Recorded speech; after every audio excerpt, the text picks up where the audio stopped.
What? You're attending your niece Doris's wedding?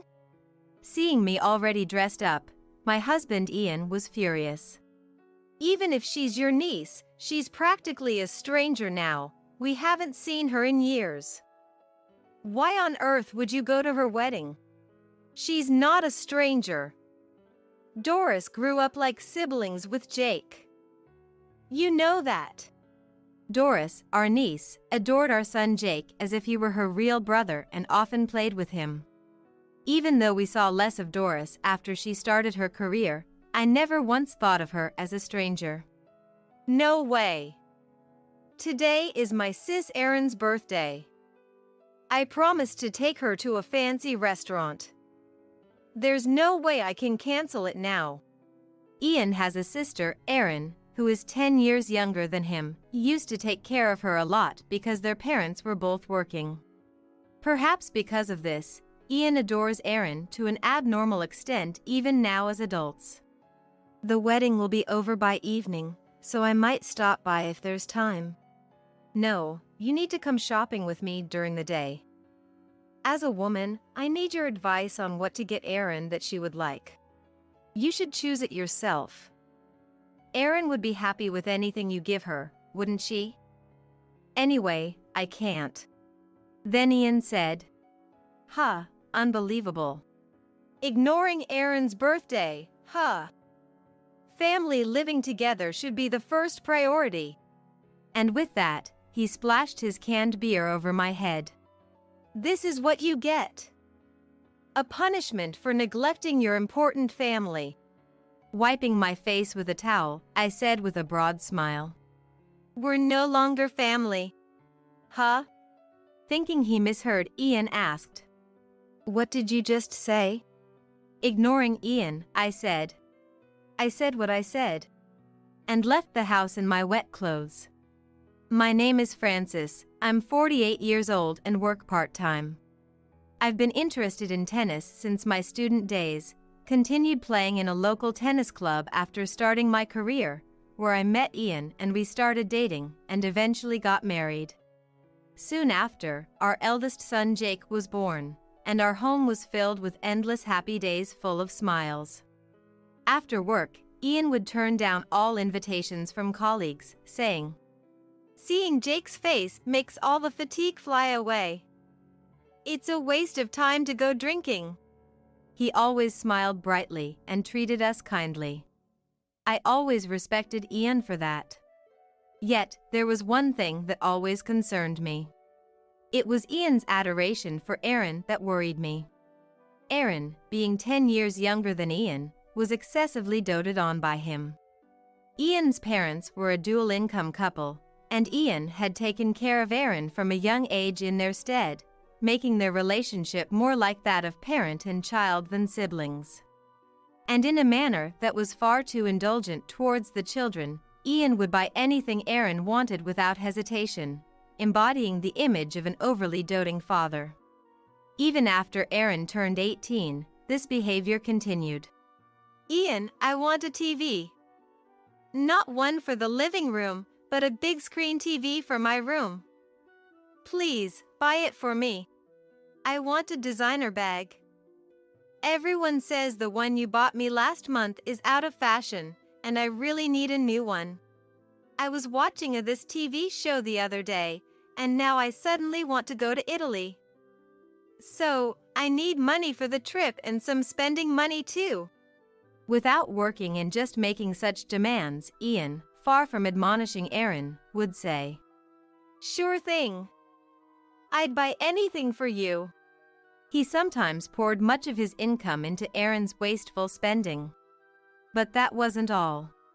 Perhaps feeling like I had stolen her beloved brother, Erin persistently directed sarcasm and harassment at me.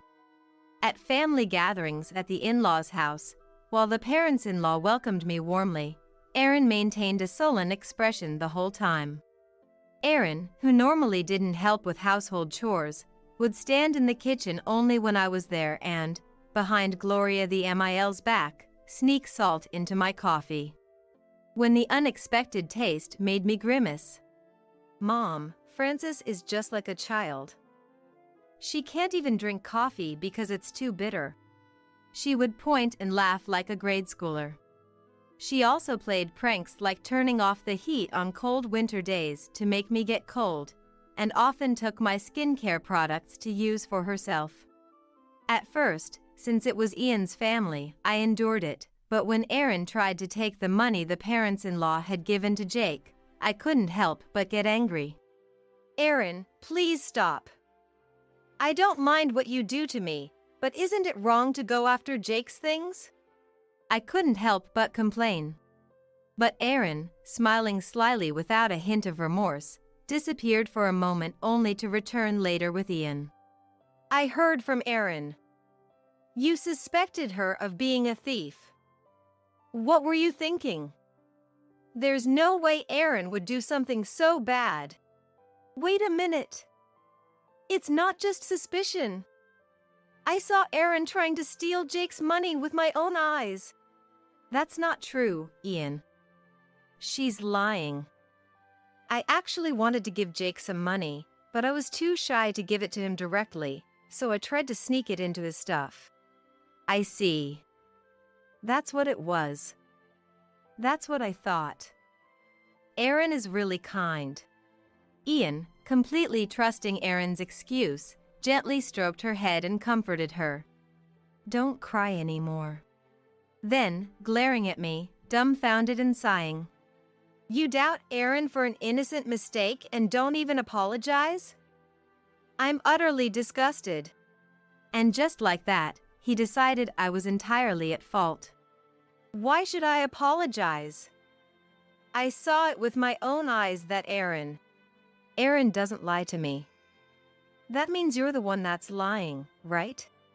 Realizing it was futile to say anything more, I sighed and said, fine, feeling unjustified and had no choice but to remain silent. When I got home, I was always so mentally drained that I couldn't bring myself to move.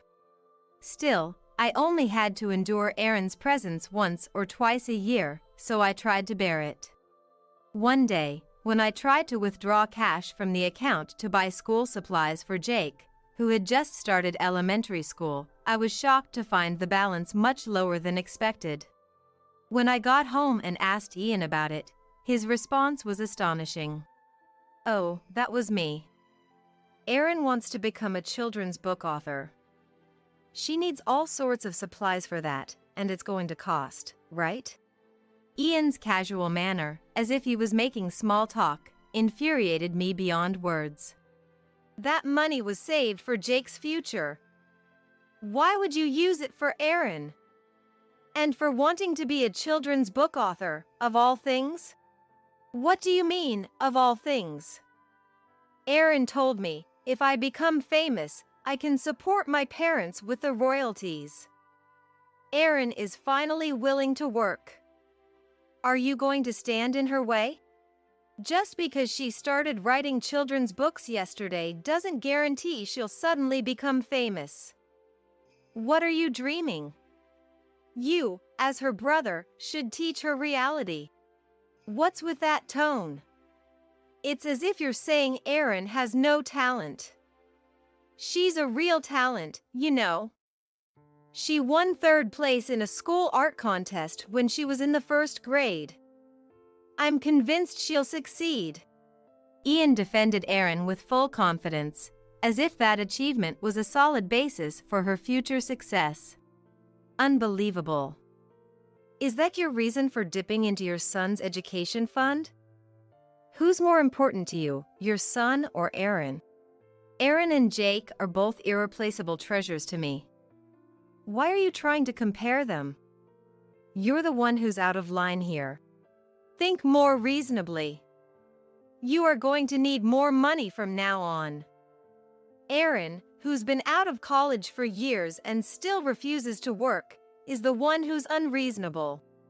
In my passion, I blurted out feelings I had been suppressing deep inside. Then Ian went to his study, came back with a piece of paper, and said, "It seems our values don't align at all. Enough is enough. We're getting a divorce." He thrust a divorce application at me, already signed by Ian. why would it come to this? It's not a spur-of-the-moment decision. I've been thinking about it for a while. You've always been distant towards Aaron. I can't live with someone like that. The moment the word divorce crossed my mind, I thought of Jake.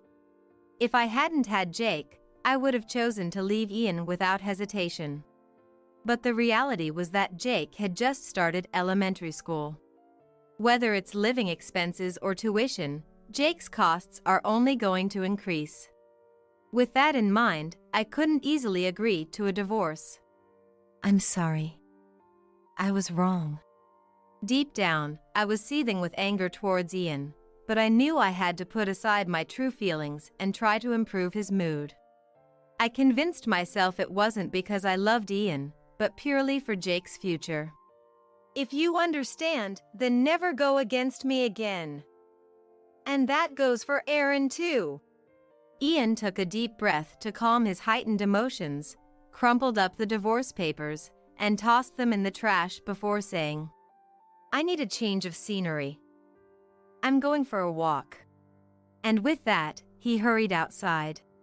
12 years passed, and it was time for Jake to leave home for college. Just make sure not to waste money. And don't fall for any get-rich-quick schemes. And if you ever run into trouble, call me. And, you worry too much, Mom. Jake said with an amused smile. It's time to go. Ian, who had been starting the car, called out. Got everything you need? I said I could take the bus. As Jake climbed into the passenger seat, Ian's mobile phone rang. Upon answering, Ian exclaimed, Aaron! It's been a while! He was initially in high spirits, but his expression soon fell and his tone dropped as he continued. Yeah, and then... It was clear from Ian's manner of speaking and his expression that the news was not good. After hanging up, Ian let out a sigh with a gloomy face. Ack. What's up with Aaron? Dad's collapsed. Seems he was just taken away by an ambulance. Is he okay? I don't know. I'm going to the hospital to check. Sorry, Jake, but... I get it. I'll take the bus. With that, Jake said, take care, and started walking towards the bus stop. Ian set the hospital route on the car navigation system and said, I'll let you know once I find out more. Then, he drove off. Later, Raphael Charles barely survived, but was left with severe aftereffects that rendered half his body non-functional, requiring long-term care. We were called to the in-laws' house to discuss what to do moving forward. I really wish I could take care of him myself, but I'm getting on in years and my legs aren't what they used to be. Ian, Francis, I hate to ask, but could you possibly help out? But Aaron is here as well. As I turned my gaze towards Aaron. Aaron has no income. Taking care of our parents would be too much for her. Ian shouted, agitated. Aaron had once aspired to be a children's book author, but gave up just one day and due to her disastrously poor drawing skills. Since then, she had continued living at home, even past the age of 40. That's right. Ian, Francis, Jake is away at college now, living in a dorm. Why don't you guys move over here? Aaron suddenly suggested. Wait a minute. We can't just decide something like that on a whim. Before I could finish, Ian cut me off. That might be our only option. He nodded 2 or 3 times, affirming. Let's do that. Francis, I understand you might not be keen, but I'm asking you too. With even Gloria appealing to us, I found it impossible to refuse. The next day, we started moving our necessary belongings to the in-laws' house and began living with Ian's parents in earnest. Gloria seemed to struggle even with simple movements like sitting and standing due to knee pain. Please rest, Gloria. I'll take care of the meals. In addition to caring for Charles, I was now responsible for preparing all meals for the family, from morning till night. Whenever I was cooking, Erin would come close and complain. "Don't you think your cooking is a bit bland? It's like I haven't eaten at all." She complained about the seasoning. "I've been keeping the seasoning light considering Charles's condition. Besides, I'm following professional advice to ensure a balanced diet. Then from now on, make separate meals for me and Dad. I can't be satisfied unless the flavor is stronger. If my cooking doesn't suit your taste, perhaps you could cook for yourself? Well, it's unfortunate you have no income. You should have the time, right?" I said, with a hint of sarcasm. "How dare you? Remember, you're Ian's wife. You'll regret this later." And Erin, her face flushed with anger, stormed off. That night, after finishing all the household chores and finally preparing for a late shower. "Why did you say that to Erin? What do you mean by that? You told her to cook her own meals. What if she cuts herself with a knife? What if she gets burned? Cooking should be done by those who are used to it." I sighed in exasperation at Ian's serious response. "Erin is over 40. Isn't it about time to stop coddling her? Shut up. You're not to shower anymore as punishment. I'm banning the use of hot water." Ever since we started living in the in-laws' house, such exchanges had become a daily occurrence. 3 years later, Charles passed away, followed by Gloria the next year. In her final moments, Gloria gripped my hand and said in a weak voice, "Francis, thank you for everything. And I'm sorry. Please live your life from now on," she said in a strained, weakened voice. The parents-in-law were kind people, and I had persevered for their sake, willing to endure any hardship. With this, I can finally regain the life that truly belongs to me. Finally, I could return to a life that felt like my own, feeling liberated from a long-held burden. It would be pitiful to leave Erin alone, so we'll take care of her for a while. Ian said it as if it were the most natural thing. "Hey, isn't it about time to tell Erin to get a job? Sometimes being strict is also a form of love." Ian laughed heartily. "She's already working. You'll be surprised to hear this, but Erin has made her debut in video streaming. If she becomes popular, she'll earn a lot in no time. As long as she doesn't lose interest too quickly." I listened with skepticism, deciding to take it with a grain of salt. The thought of enduring Erin's sarcasm and harassment again cast a shadow over my heart. Then, one day, I received a wedding invitation from my niece Doris, whom I hadn't been in contact with for a while. Doris was the daughter of my sister, whom I had adored like my own child since she was little. My sister and her husband were a dual-income couple, often away from home, so I looked after Doris. She and Jake grew up together like real siblings. Of course, I replied that I would attend the wedding but decided to keep it a secret from Ian until the day of the event. If I told him in advance, "You have household duties, right? You shouldn't have time to leave the house for such a relative's event," he would surely find reasons to object. As the wedding approached, I felt as if my own daughter was getting married, pulling out old albums and, "Such a little girl has grown up," I said, feeling a rush of emotions and unwittingly tearing up. Ian looked at me strangely. "What's wrong? Why are you crying?" "It's nothing. I need to start preparing dinner." I put away the album and headed to the kitchen to regain my composure. Then came the day of Doris's wedding. "What? You're attending Doris's wedding?" Seeing me already dressed up, Ian was furious. "Even if she's your niece, she's practically a stranger now. We haven't seen her in years. Why would you go out of your way for someone like that? She's not a stranger."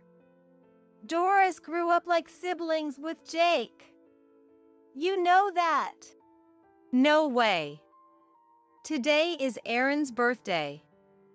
I promised to take her to a fancy restaurant. There's no way I can cancel it now. The wedding will be over by evening, so I might be able to stop by afterwards. No, you need to come shopping with me during the day.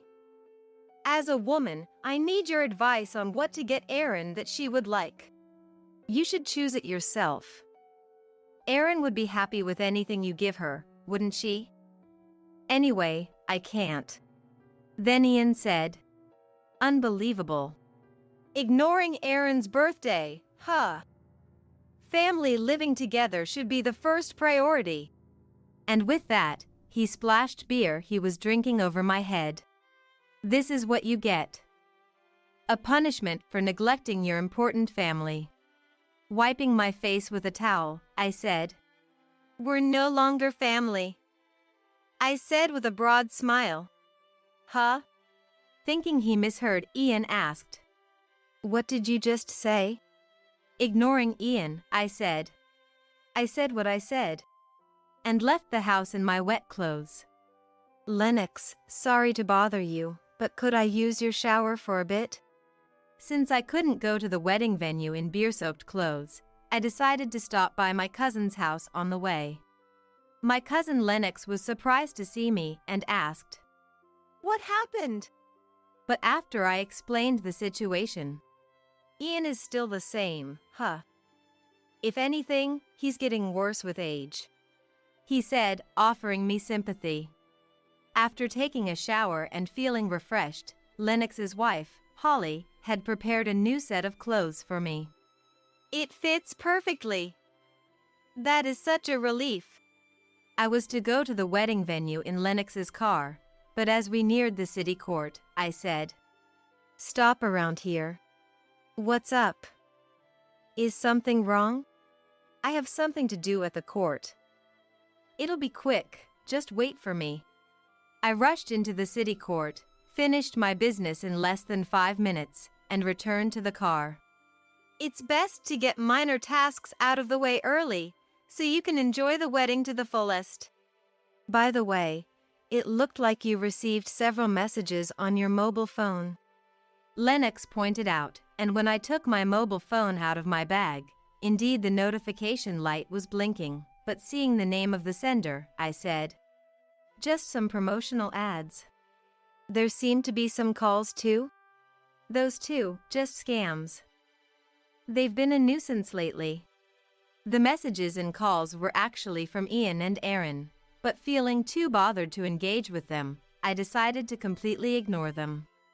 Sometime into the wedding, a well-known comedian, who I'd seen often on TV, made a surprise appearance, brightening and livening up the venue. I had heard the groom was a lawyer and had imagined him to be rather stodgy, but it turned out he had arranged this surprise for Doris, who loved comedians. The comedian's congratulatory message had me laughing so hard that my stomach hurt, tears streaming down my face. It had been a long time since I laughed from the bottom of my heart. Burdened with the care of my in-laws and then being at the beck and call of Ian and Erin, it felt like I had no room to enjoy life in my own right.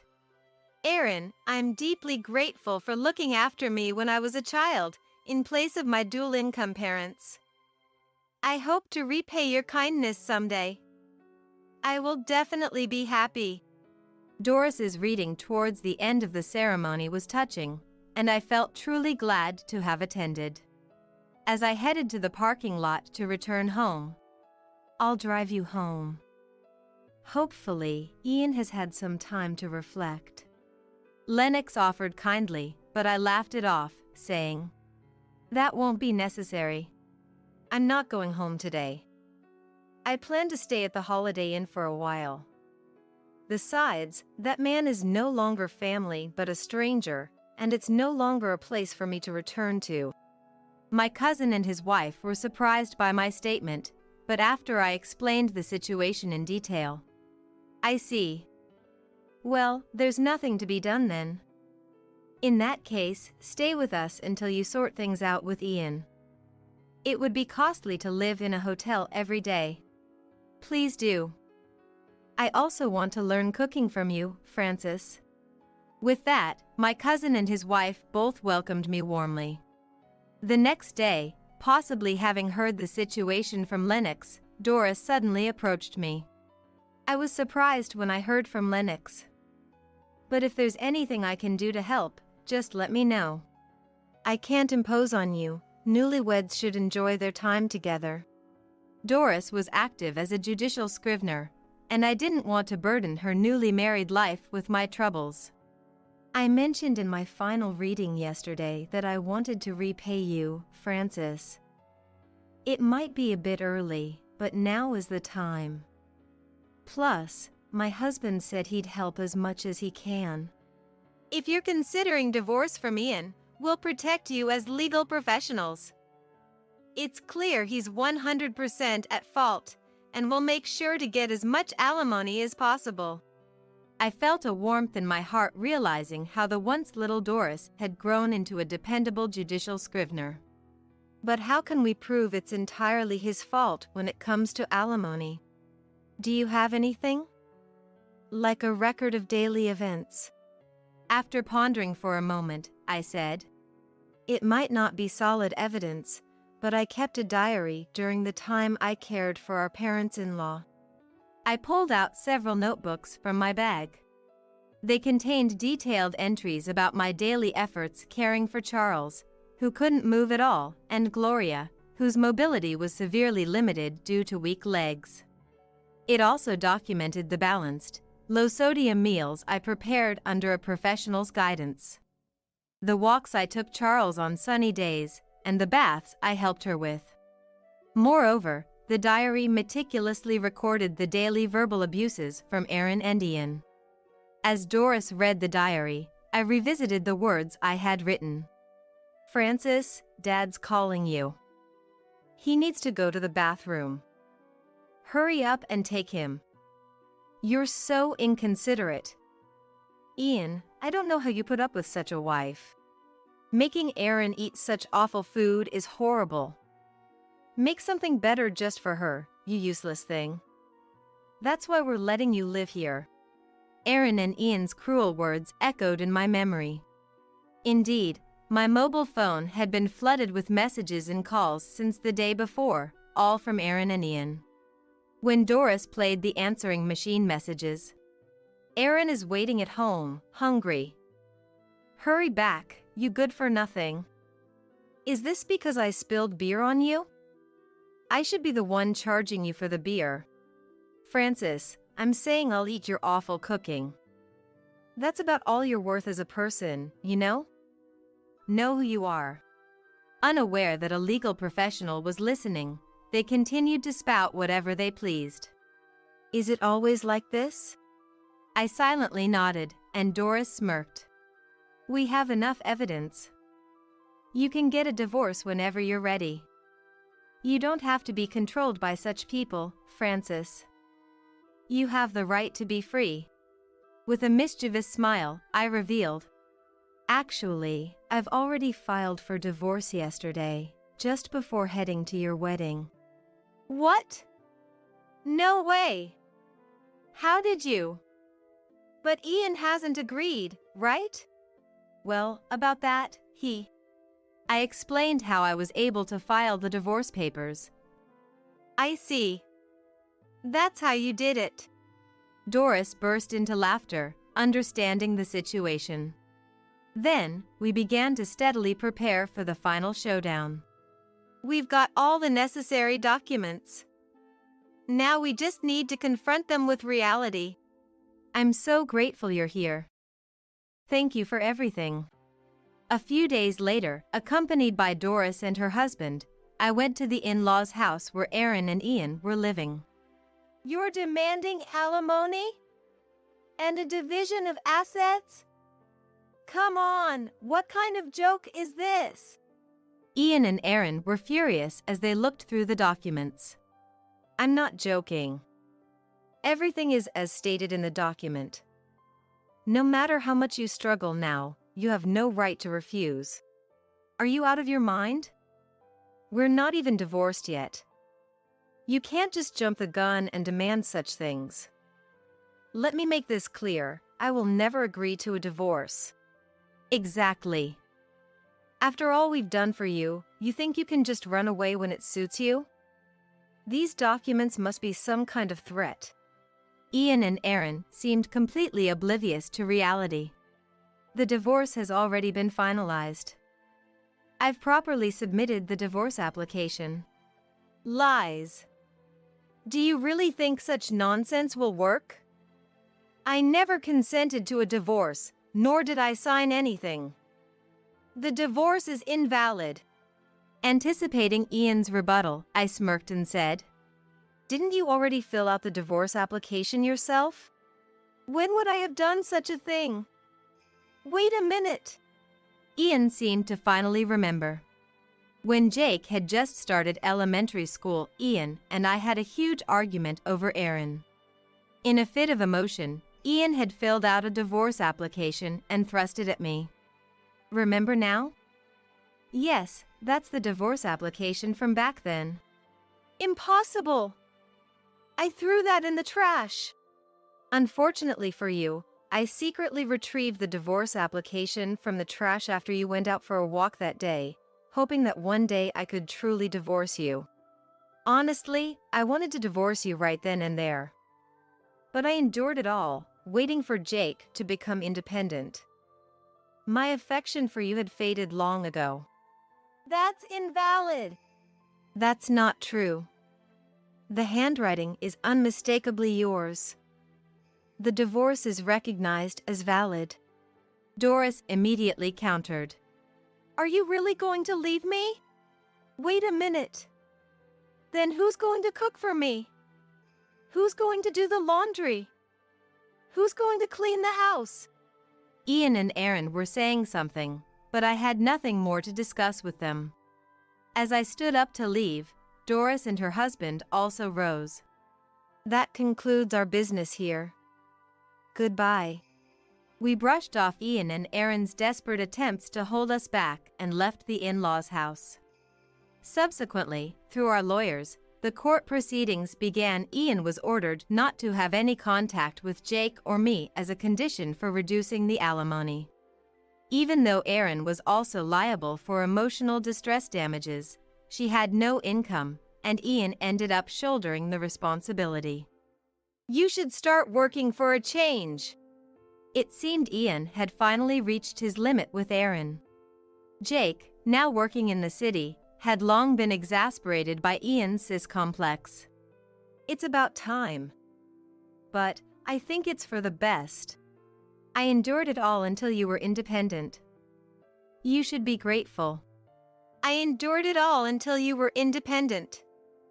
You should be grateful. Jake's monotone thank you made me involuntarily laugh. Jake, working in the city, offered, "Why don't you come and live with me? Wouldn't you be thought of as a mom's boy, hindering you from finding a girlfriend?" I declined. Still, Jake made sure to call me once a week to update me on his life. After settling things with Ian, I started living alone in a small rented house. I made some friends in the neighborhood and started working part-time in a diner. One of them introduced me to leading a modest life. Ian visited my new place once, begging, "Please, Francis. I need you. I'll kick Erin out, so let's start over." But with Doris and her husband's intervention. Have you forgotten your promise not to approach Francis? If you can't keep that promise, we'll have to take legal action again. Ian, faced with the threat, had no choice but to give up and leave. There's also some happy news. Doris and her husband welcomed twin boys. Your mom and dad are working hard, so let's play together until they're free. I started taking care of the twins, stepping in for the busy dual-income couple, Doris and her husband. I'm sorry, Francis. You have your job too. I have some flexibility with my time, so it's fine. Besides, this is my way of showing gratitude for all the help you've given me. I might not be much help, but... Doris shook her head and smiled gently. That's not true at all. Influenced by Doris's smile, the twins also beamed with joy.